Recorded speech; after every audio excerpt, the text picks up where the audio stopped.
Okay, our first hookup to Starlink.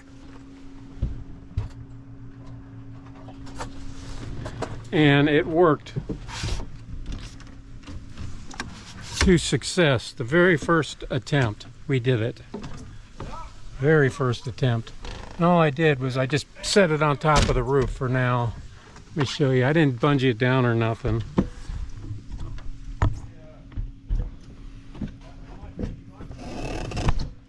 See?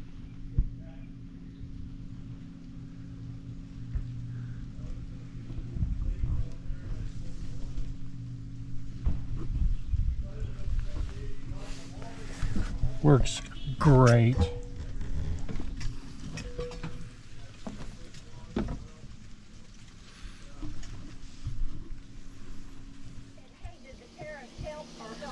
They said, Marcia, it keeps China from dumping into the U.S. You have to keep those. And secondly, sending 5 million barrels of oil. China getting a... Out in the middle of nowhere, we got full... Strategic Petroleum Reserve. Maria, excellent Wi-Fi. The national security issue, it would lead you to believe... Stopped raining.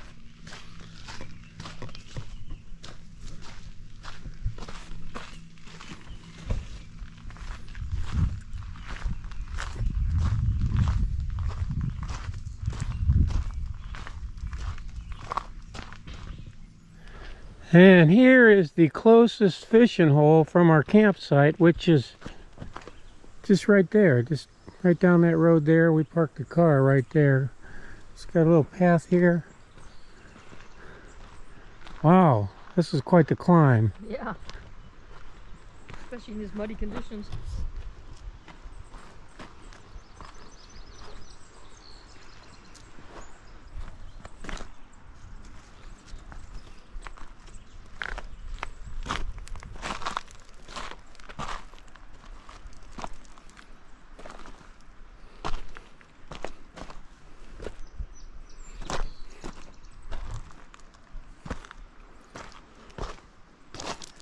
Nope, not good for fishing. Too many obstacles.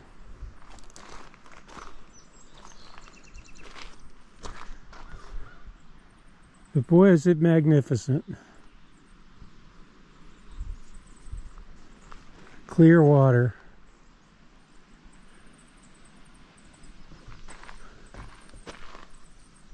No fishing here. That sign right there says domestic pets. Domestic pets must be on a leash. So I'm glad I brought my wild bear. I don't have to put him on a leash. My elephant. This is the campground fishing pier and boat launch, it looks like. And they still have social distance signs.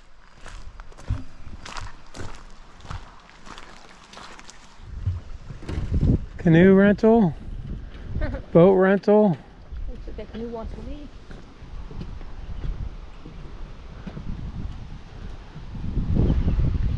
Somebody getting ready to take off right there.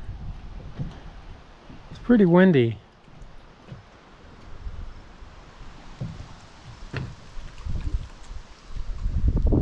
Have a look at the fishing pier. They got plenty of canoes to rent. Let's go have a look and see what they have over here.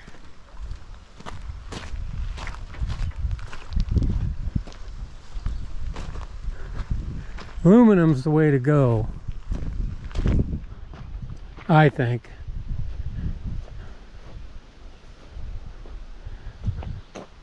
That's a Lumacraft, and that looks like a sailboard.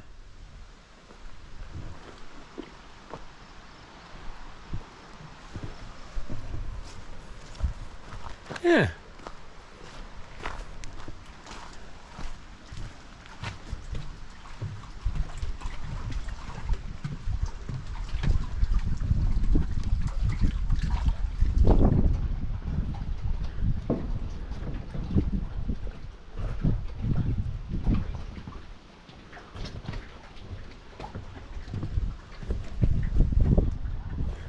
It's got that ironish colored water over here, like that iron ore type water.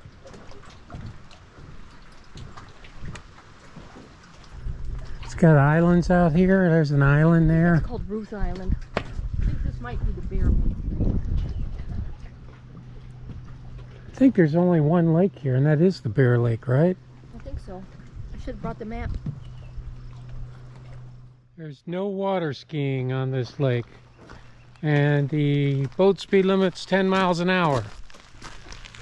I would not fare well here.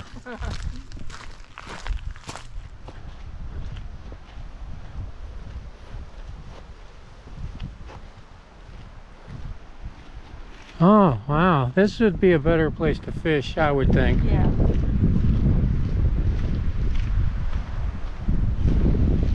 This is nice.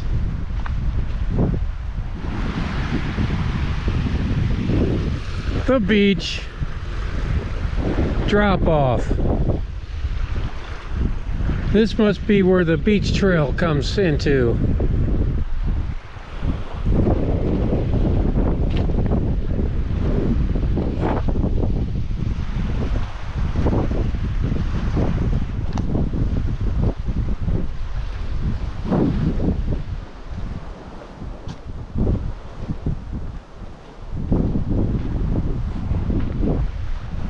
Does it get any better than this?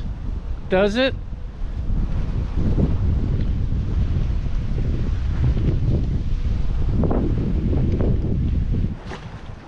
It's all nice sand. Nice sand. Listen, sounds like music.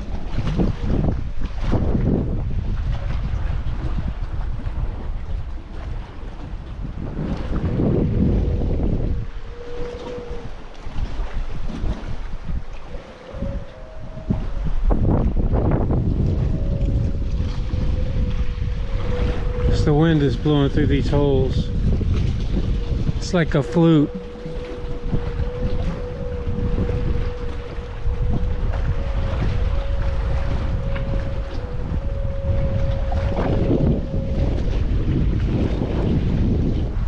Big old white pines.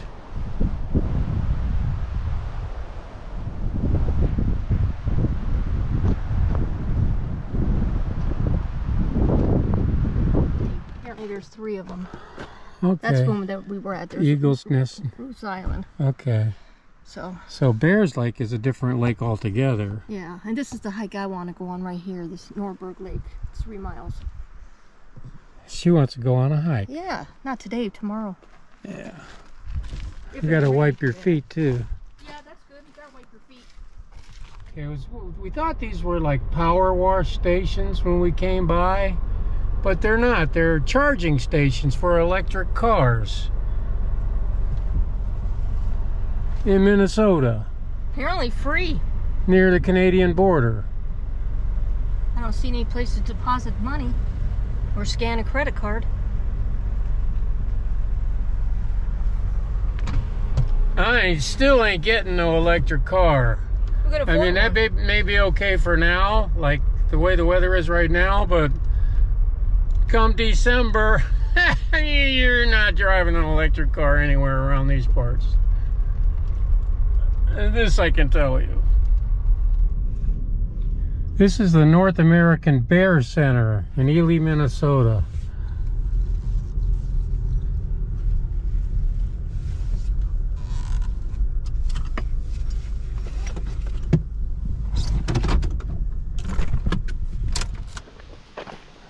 They had a picnic pavilion over there. Yeah, nice.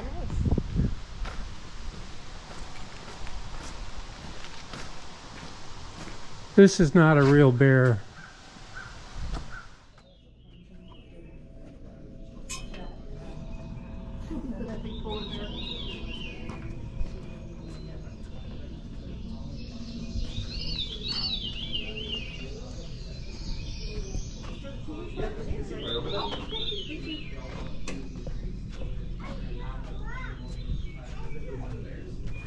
So we will see about that once we get out there. Other than that, I only got a few rules for you guys.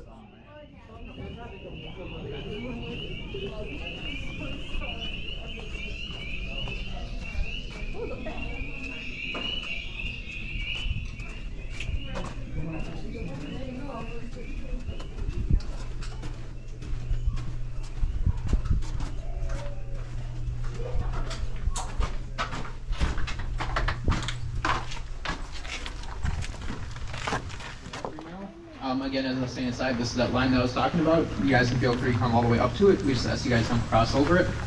So off to the side there, we do have our main viewing area, a place where a lot of bears like to come up and kind of hang out. We do our live 12:30 Enrichment broadcast down there. As you guys can see above there, there is that little white floating camera. We also do have another live camera up here on our mound area. So here at the Bear Center, we do have 4 live cameras that run 24/7. Normally by looking throughout the 4 cameras, you're guaranteed to see at least one bear. But yeah, a lot of the bears do like to use this mound area just kind of to the resting point after they're done having their time up front. But since there are no bears out behind us now, we can head on up and see Tasha.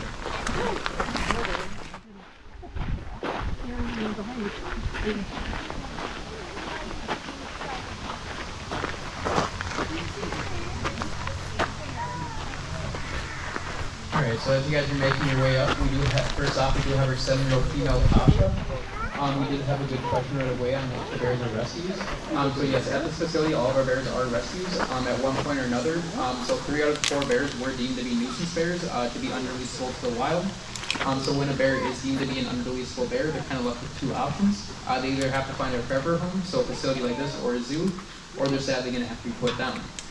So yeah, that is one of the reasons we don't want to breed any of our bears here, because we do want to save that space that we have for more bears that will be in need in the future. Ted in particular, who we'll go see next, was actually born and raised in captivity. So when it does come to captive-born bears, a bear born in captivity does have to remain in captivity for the rest of its life. So yeah, we do want to just kind of save that space so we have 4 more bears that will eventually be in need. Do they hibernate? Yes, so all of our bears here do hibernate. So up here, bears will hibernate typically for about 7 months out of the year. Tasha here in particular will actually hibernate for only about 5 months. So she is a little bit different than our other bears here, and that's just because she is from Kentucky. So in the wild, hibernation is greatly linked to the amount of food that's available in the area, and so it's greatly linked to the growing season. So Tasha being born in Kentucky means that she is genetically linked to that area, so to the growing season there, so she expects the growing season to be much longer than what we would have in Minnesota. So that does cause her to go into hibernation late November, versus our other bears who will be in hibernation for almost a month at that time.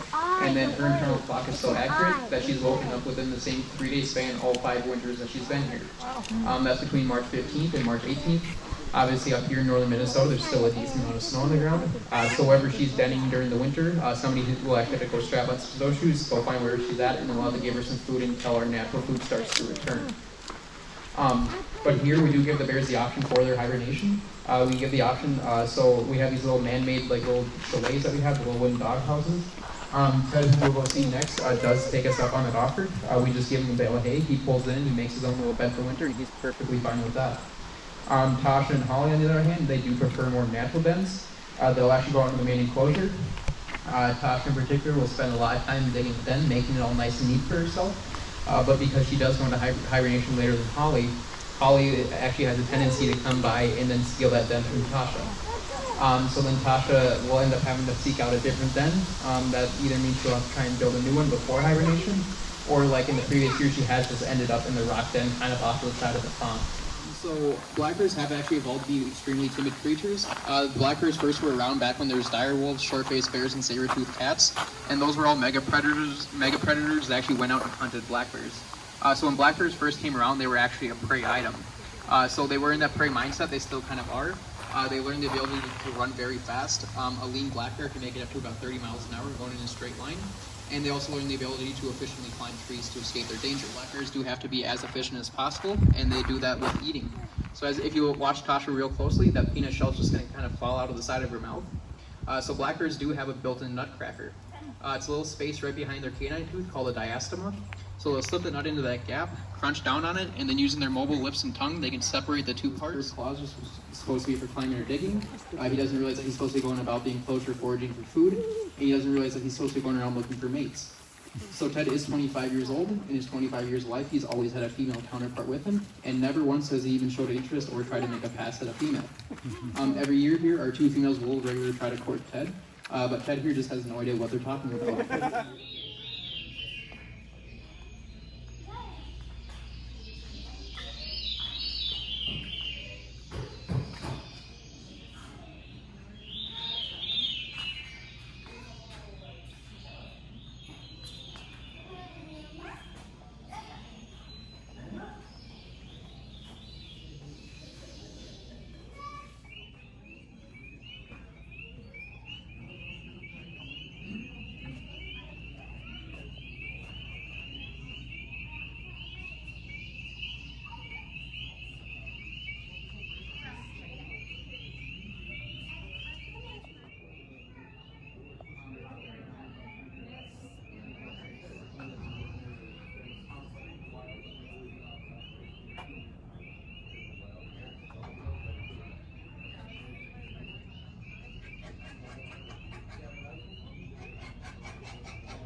He might have napped a little bit early.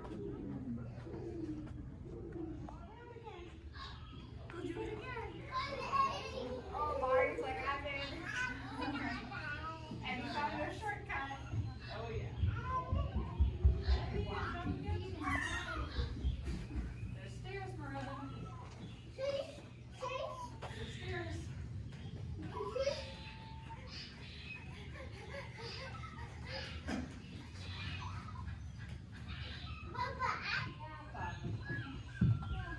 Slightly.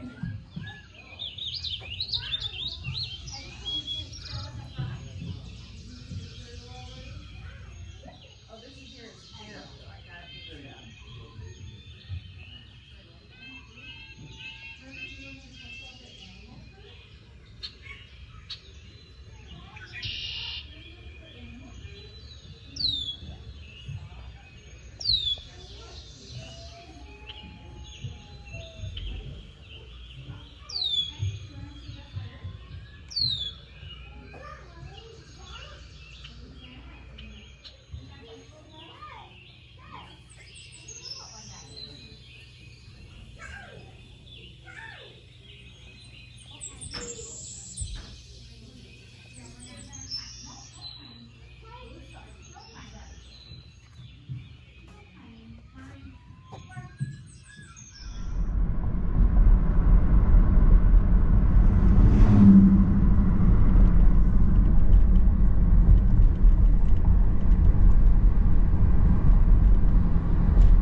Diesel in Ely, $5.69 a gallon. And they have a lot of outfitters here.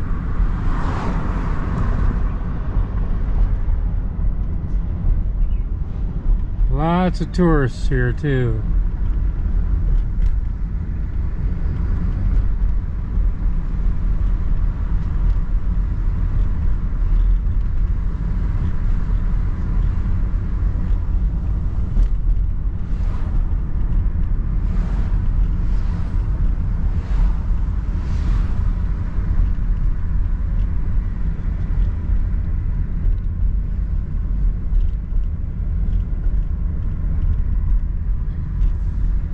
Quilt Makers. It's a movie theater.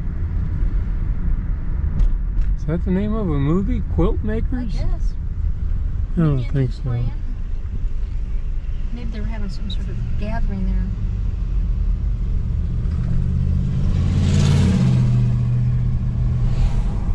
Pretty good sized town.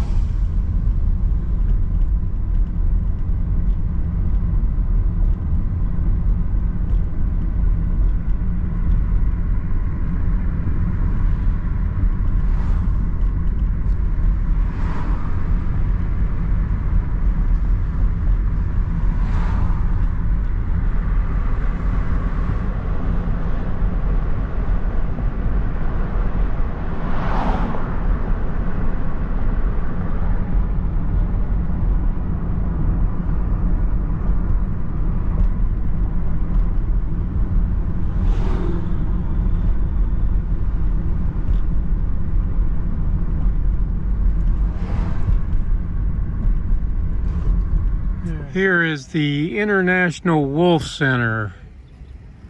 We're not going to go to this today. This stuff's getting kind of pricey.